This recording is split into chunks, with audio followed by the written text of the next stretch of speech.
Private investigator is such a clinical term for what I do.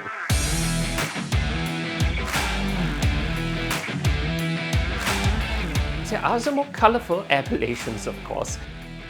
A sleuth, a gumshoe, dick. But these serve to only minimize the true nobility of my profession.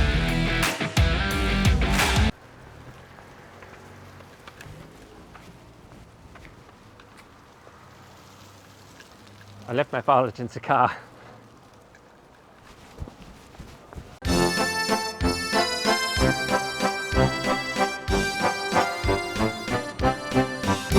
Let's start with an introduction. State your name, please.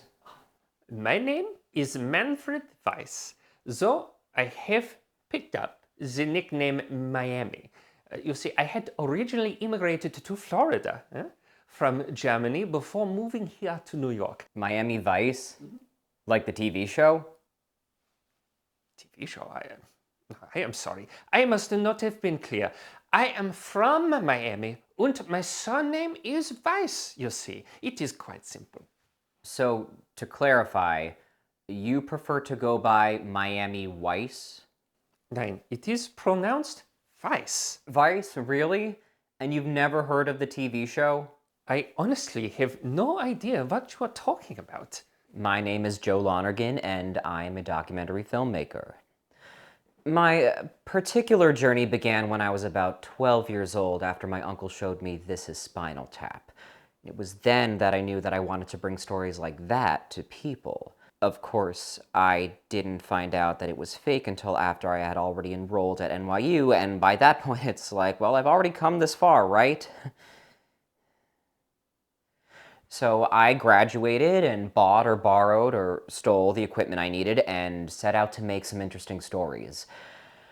Of course, what they don't tell you is when you're bit by the documentary filmmaking bug, it is in a symbiotic relationship with the poverty bug. So when a strange German man asks to film something, I take it.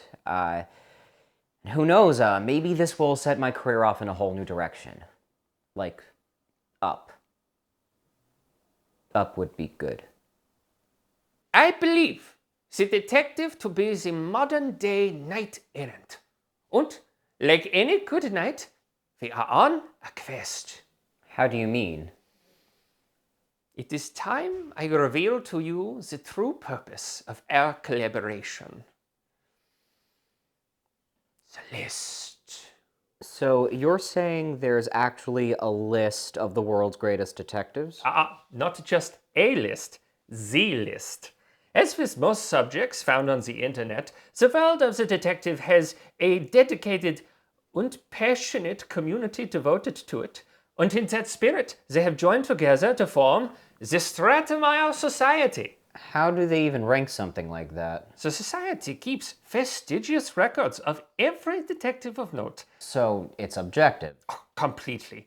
The society's rankings are impartial and without emotion. Unlike the reviews left on my Yelp page. Who's number one?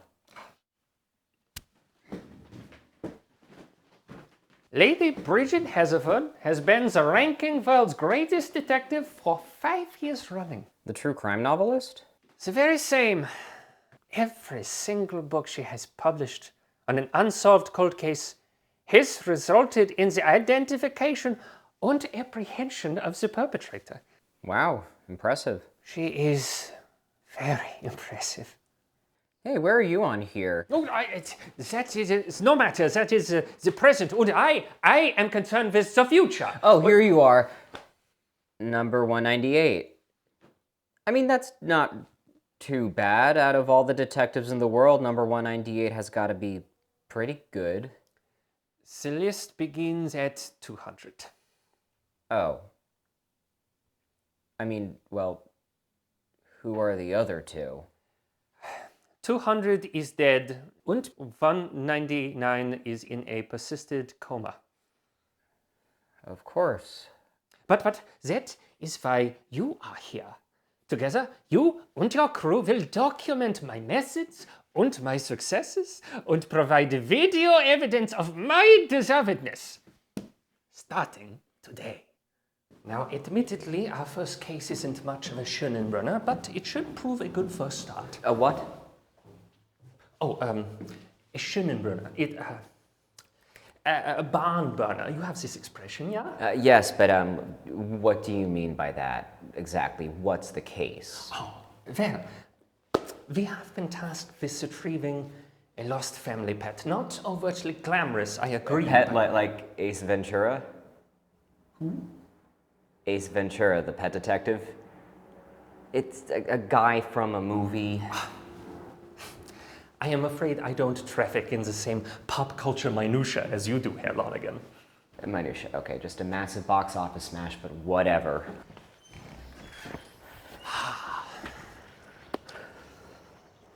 Nein. What is it? Chartreuse.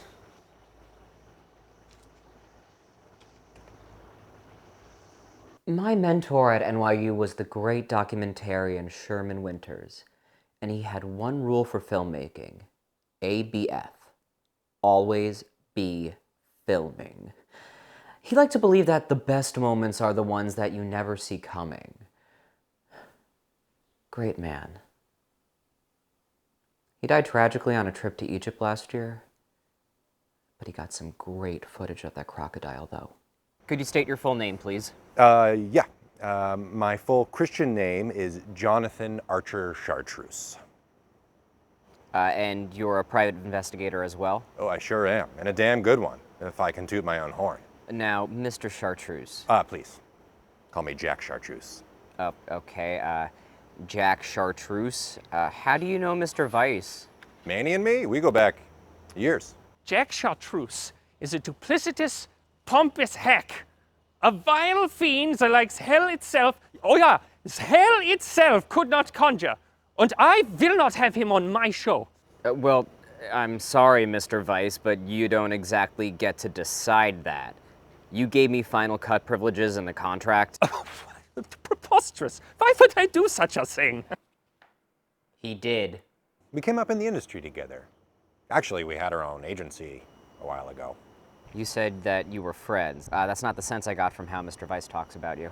Yeah, well, we had a falling out a while ago. Falling out about what? Actually, you'd have to ask him. I'm still confused by the whole thing. You haven't tried talking to him about it? Oh yeah, hell yeah, all the time I try to talk to him about it. But when he gets something stuck in his head, it's hard to break through. Anyways, I come around now and then, make sure he's okay, nothing bad happens. What could... Nine! No more talking from you. Herr Lonergan, please, our ride-sharing vehicle is here. Let us waste no more time. Don't look at me like that. Let us waste no more time on this Judas. Chartreuse. You see, this is exactly what I'm talking about. He gets all amped up, he gets worked up in his head, and it's hard to break through. Why are you still talking? Stop talking. I told you to stop talking. Why are you still recording this? Because he's so charming. I think so. You can't say that I am. You cannot be the person who is not charming saying that they are charming. Why? What would that sound like? So you just now, you did it. You just said, I am charming, but you I cannot think be you're charming. No, not I am charming. You are charming. Thank you. God, Scheiße, I hate him.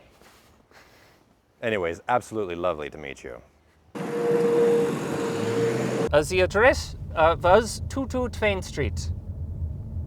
Good. Thank you. So, what's the deal with you and Jack? Jack? On a first-name basis already, are we? You must not be taken in so readily, Herr Lonergan. Is it true that you and he were partners? Not the word I'd use. Is he on the list too? I hardly see how that matters for our purposes. Jack Chartreuse is the past. Our enterprise is about the future. It is about moving on. Moving on from what? Let us speak no more of Jack Chartreuse, Herr Lonergan. Let us instead speak of you. Me? What was it you told me when we first met about the different types of documentary? About how observational documentaries tell the story objectively and how participatory documentaries tell the story through the filmmaker's experience? Yeah, just so. What about it? Well, when I was reviewing our contract, I noticed I have some latitude as to the form and content of our project. Okay. And in that spirit, I have decided that I would like you to become more participatory. Me? Why? Well, it occurs to me that every Holmes needs a Watson, huh? Someone of inverse disposition to act as a sounding board, to both ground the detective and, when appropriate, to marvel at his skill. Being someone's Watson isn't exactly my area of expertise. Oh, nonsense. You must remember, Watson was also a documentarian, yeah? We will treat our first case as a test run. Start you off with some light note-taking, yeah? Not that I need the notes, of course. I have, like all great detectives, a photographic memory. Was this the address? This was the address.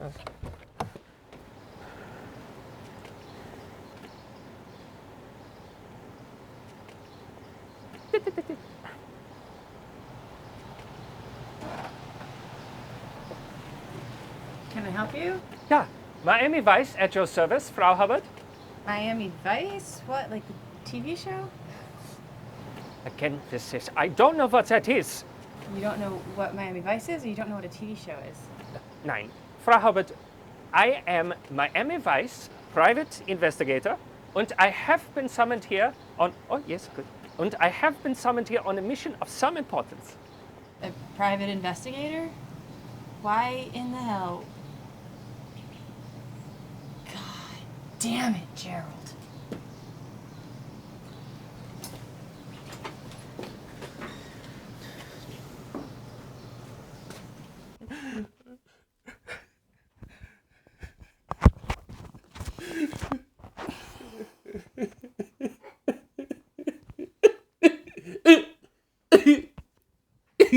Irene.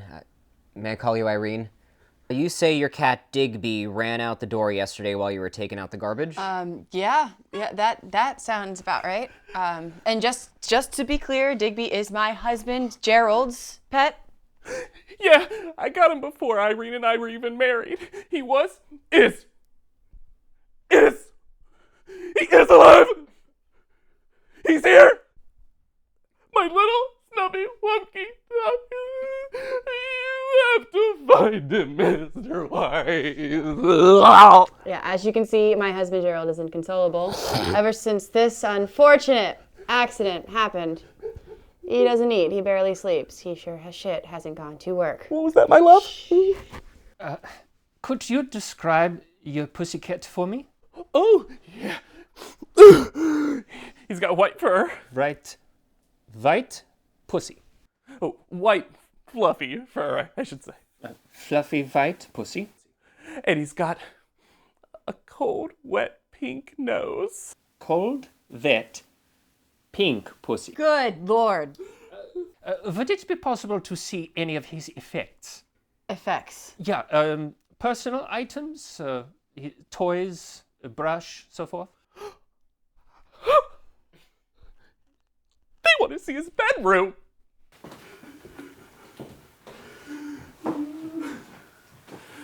So, this is the cat's room. Oh, well, not originally. Originally, it was my home office. Now we split it so the little prince can have his castle. Yeah, but he had such a small space in the back hall, and his therapist said he needed a more open environment. His therapist. Oh yeah, we started taking him last year. Worst case of cat depression you've ever seen. All he was doing was lying around and eating. How unlike other cats.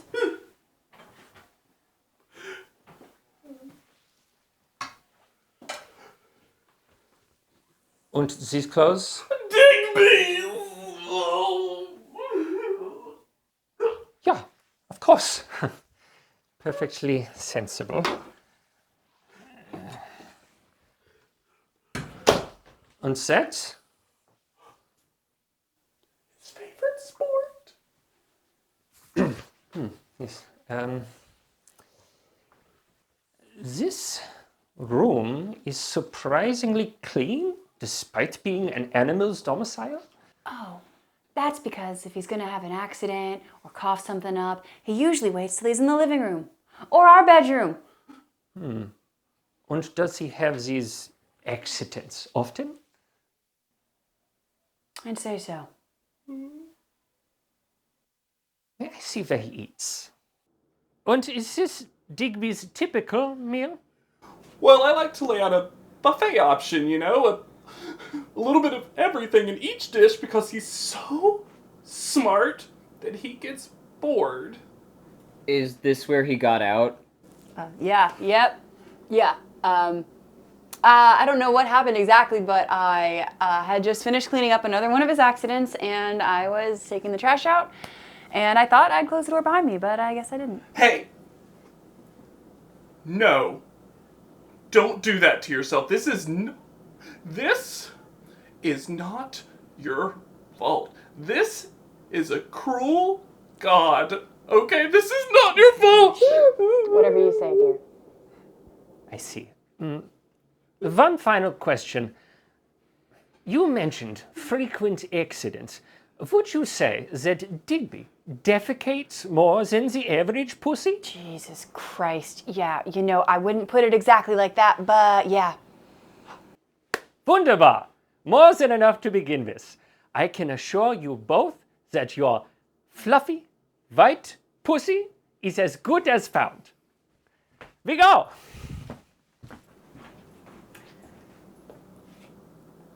I'm sorry about that. It must be a language barrier thing. Please leave. Yep, okay. I think he was German. I don't know, it's just nice. I don't know another German person, do you? Yeah, diversity is really important. This New York weather is crazy. How far do you think this cat went? I am so glad you asked, Herr Lonergan. It is quite simple. You see... Firstly, I believe we can rule out this being an accident. Though given Herr Hubbard's current mental state, I hesitate to pull on that particular thread. Agreed. And secondly, even a cursory examination of Digby's diet revealed a large amount of high-fiber items, resulting in his current digestional distress. We combine this fact with the dynamic hunting range of the average house cat, and we can devise a rough location and a means of tracking.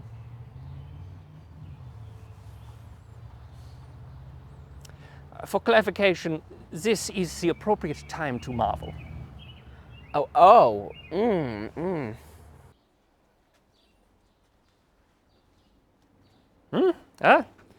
The trail ends here, it seems. Ah, there he is. The poor beast must be worried out of his mind. Come. Careful. Here, help me move this.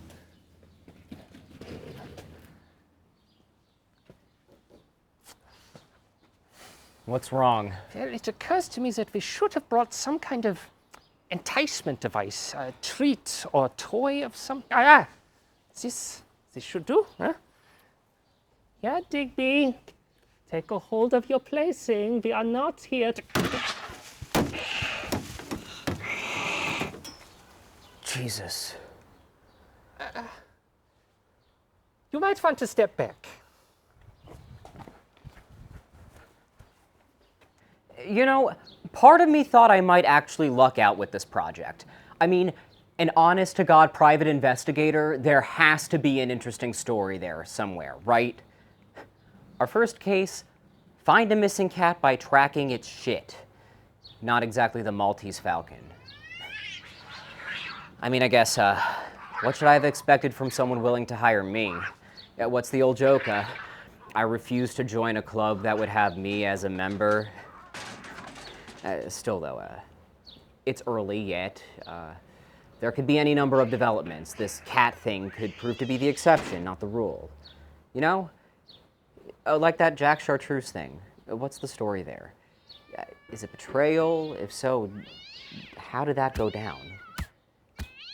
And then there was his offer. That was intriguing too.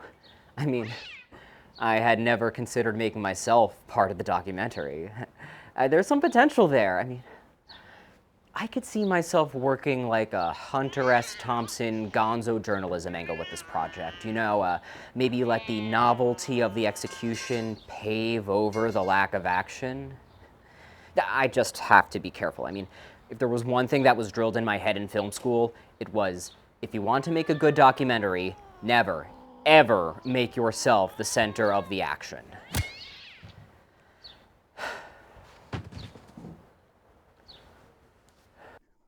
I love you. You. You brought my Digby Wigby back. You brought my Digby Wigby back. Thank God and the Holy Spirit for you, Mr. Weiss. Yeah, thank you. I am so excited. I get to pay you for bringing our cat back.